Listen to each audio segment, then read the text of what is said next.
Ba'zan eng dahshatli portlash qichqiriqda emas, sukutda boshlanadi. Bugun ham aynan shunday bo'ldi. Kimdir kechirim bilan g'alaba qildi, kimdir mehr niqobi ortida fitna pishirdi, yana kimdir esa bir begunoh bolaning taqdirini pulga almashtirishga tayyor ekanini oshkor qildi. Eng og'iri esa shundaki, bu voqealarning hech biri tasodif emas. Hammasi ich-ichidan chirib kelayotgan munosabatlarning endi yuzaga chiqayotgan haqiqati. Qodirning asal masalasiga yopishib olishi bir qarashda qarindoshlik da'vosidek ko'rinishi mumkin. Lekin uning har bir gapidan otalik yoki mehr emas, faqat ochko'zlik hidlanib turibdi. U bola haqida emas, hovli haqida o'ylayapti. U meros haqida emas, qarzdan qutulish haqida o'ylayapti. Mana shu nuqta juda muhim. Chunki kelajakdagi eng katta to'qnashuv ham aynan shu yerda tug'iladi. Zebo hali ham o'zini opasining yodgorligini asrayotgandek ko'rsatishi mumkin. Lekin Qodir uning qalbidagi zaif joyini topib bo'lgan. U Zeboning mehrini qurolga aylantirmoqchi. Eng xavflisi, bunday erkaklar to'xtamaydi. Ular avval gap bilan bosim qiladi, keyin qo'rqitadi, keyin esa butunlay chegaradan chiqadi. Shu sabab Asal endi oddiy bola emas. U manfaatlar urushining markaziga aylandi. Rustamning surishtiruvi esa sokin ko'ringan katta burilish bo'ldi. Chunki gumon endi shunchaki gumon emas, asosga ega haqiqatga aylanmoqda. Qodirning qimorbozligi, qarzga botgani, uyini ham garovga qo'ygani, bularning hammasi keyingi qadamlar uchun kuchli dalil. Bu juda katta detal. Chunki endi Asalni olib qolish uchun kurash faqat hissiyot bilan emas, hujjat va isbot bilan ham olib boriladi. Va menimcha, kelayotgan qismlarda aynan shu sir ochilishi Zeboning rejasini ichidan yemira boshlaydi. Zebo hozircha erining soyasida yuribdi, lekin u bir nuqtada tushunadi. Qodir opasining yodgorligini emas, uning nomidan qolgan boylikni talamoqchi. O'sha lahza kelganda Zeboning ichki urushi boshlanadi. U yoki opasining nomini sotadi, yoki nihoyat kech bo'lsa ham uyg'onadi. Nodir bilan Zarina o'rtasidagi masofa esa tanadan oldin ruhlarni ajratayotgan masofa bo'lib qoldi. Bir oy degan gap oddiy sinovdek aytilgan bo'lsa ham, aslida bu ayriliqning ildizi ancha chuqur. Nodirning onasi bu vaziyatni tarbiya deb atayapti, lekin bu tarbiya emas, nazorat. Bu kelinni tuzatish emas, o'g'ilning ongini asta-sekin egallash urinishidir. Eng ayyor tomoni shundaki, u buni janjal bilan emas, osoyishtalik bilan qilyapti. Uy tinch bo'lib qoldi deydi. Go'yo Zarina bo'lmasa, hayot yengillashgandek ko'rsatadi. Lekin Nodirning ichidagi bo'shliq allaqachon oshkor bo'ldi. U tilida aytmasa ham, yuragi Zarinani qidiryapti. U onasiga bo'ysunayotgandek ko'rinadi. Ammo ko'ngli boshqa haqiqatni tan olib bo'lgan. Bu juda nozik, lekin kuchli foreshadowing. Hali Nodirning sabri onasining rejalari bilan to'qnashadi. Zarinaning holati esa bu voqealarni oddiy oilaviy xafagarchilik darajasidan chiqarib yubordi. Uning ko'ngil aynishi, holsizligi, keyin shifokorning ogohlantirishi shuni ko'rsatdiki, endi har bir asabiy bosim nafaqat munosabatga, balki ona va bolaga ham tahdid. Mana shu joyda drama yanada og'irlashadi. Chunki oldin janjal faqat so'z edi, endi uning narxi hayotga tenglashdi. Shifokorning tinchlik haqidagi gapi oddiy tavsiya emas, kelajakdagi katta falokatning oldindan berilgan soyasi. Endi kim Zarina ruhiyatini buzsa, aslida butun oilaning kelajagiga qo'l uzatgan bo'ladi. Menimcha, aynan shu nuqta Nodirni o'zgartiradi.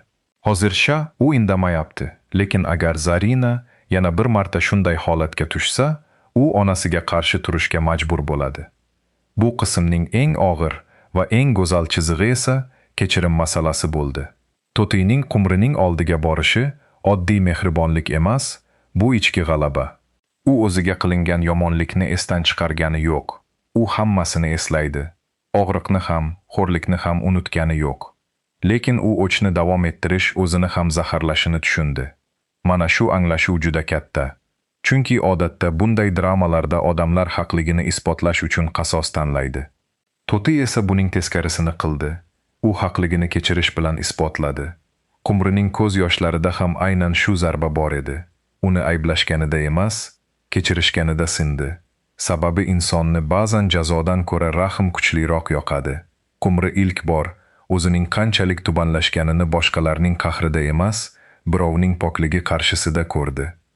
Qumrining bolalari bilan bo'lgan sahna esa bu o'zgarishning chinmi yoki yo'qligini ko'rsatadigan eng muhim belgidir. Ayniqsa qizining ichki azobi juda kuchli berildi. Onasini sotib qo'ygandek qiynalgan bola aslida haqiqatni saqlab qolgan edi. Qumrining esa aynan shu haqiqatni tan olishi uning chin tavbasiga birinchi qadam bo'ldi. U oldin yomonlikni kuch deb bilgan bo'lsa, endi yomonlikning oxiri yolg'izlik ekanini his qildi. Bu yerda kichik, lekin juda muhim detal bor. U bolalariga hasad qilmaslikni, yomonlikni sog'inmaslikni aytdi.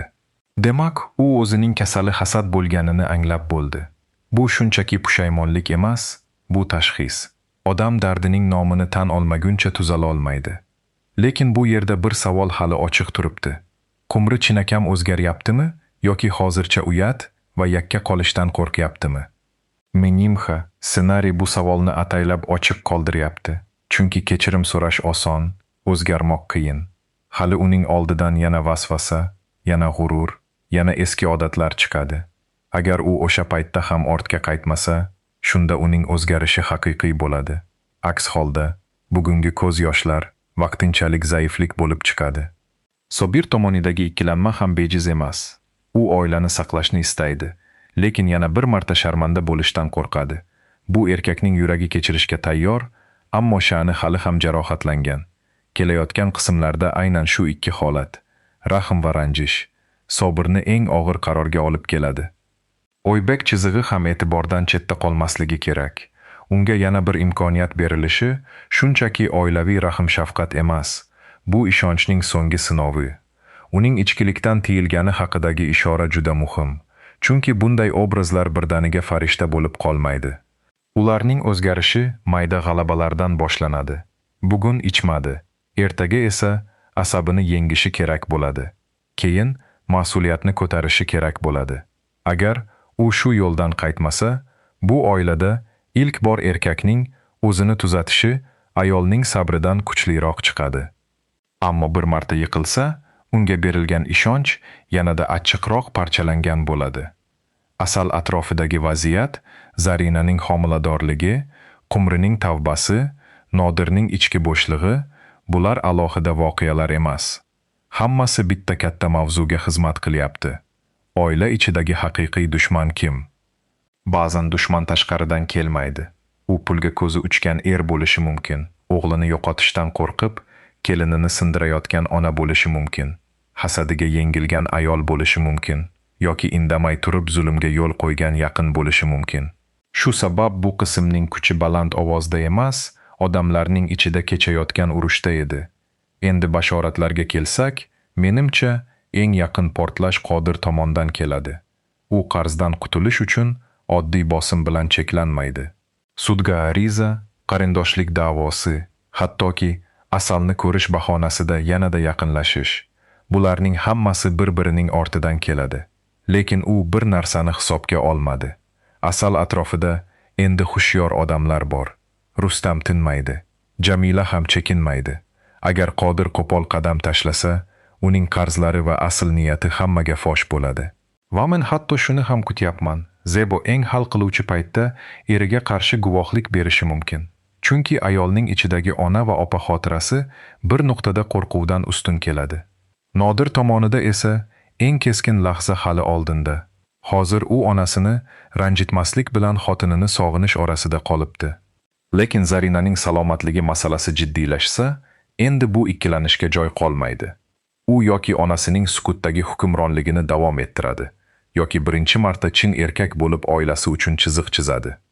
Menimcha, aynan shifokorning ogohlantirishi keyingi qismda katta eslatmaga aylanadi.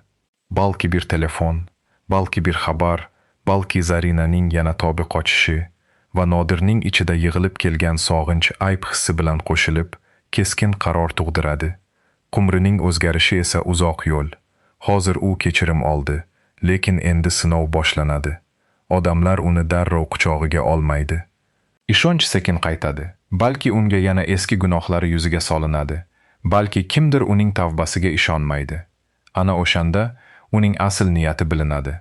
Agar u chidasa, indamay yaxshilik qilishda davom etsa, u o'zining qora tarixini yorib chiqadi. Agar yana hasad uyg'onsa, demak bu ko'z yoshlar faqat vaqtincha bo'lgan. Lekin menimcha, To'tining bitta piyola sho'rvasi Qumrining taqdirini o'zgartirib yubordi. Chunki ba'zan bir insonning pokligi boshqa bir insonning butun umrini qayta yozadi. Va eng og'riqli haqiqat shuki, bu hikoyada hech kim to'liq yutgani yo'q. Kimdir kechirdi, lekin jarohat hali bitmadi. Kimdir sog'indi, lekin hanuz jur'at topmadi. Kimdir tavba qildi, lekin hali sinovdan o'tmadi. Kimdir bolani asrashga qasam ichdi. Kimdir esa o'sha bolani qutulish yo'liga aylantirdi. Demak, oldindagi qismlar yanada og'ir bo'ladi. Chunki endi gap kim haq ekanida emas, kim oxirigacha inson bo'lib qola olishida. Va menimcha, eng katta zarba hali berilgani yo'q. Chunki sukutdagi yuraklar bir kun kelib gapiradi. O'sha kuni esa na yashirilgan qarz yashirin qoladi, na bosib qo'yilgan sog'inch, na kechiktirilgan adolat. O'sha kun kelganda esa bu oilalarda faqat bittagina savol qoladi. Kech bo'lmasidan oldin kim o'zining asl yuzini ko'rsatadi?